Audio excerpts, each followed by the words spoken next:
దారుణం. చేతబడి చేస్తున్నాడనే అనుమానంతో ఒక యువకుడి దారుణ హత్య. అసలు చేతబడులనేవి నిజంగా ఉన్నాయా? ప్రజలు ఇప్పటికీ ఇలాంటి మూఢనమ్మకాలతోనే జీవనం సాగిస్తున్నారా?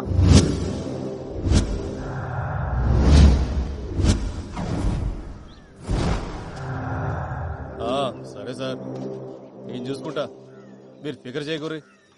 ఓయ్ జల్దీ క్లియర్ చేయరి. ఎవరు చచ్చిన సినిమా షూటింగ్ వచ్చినట్టు వస్తారు.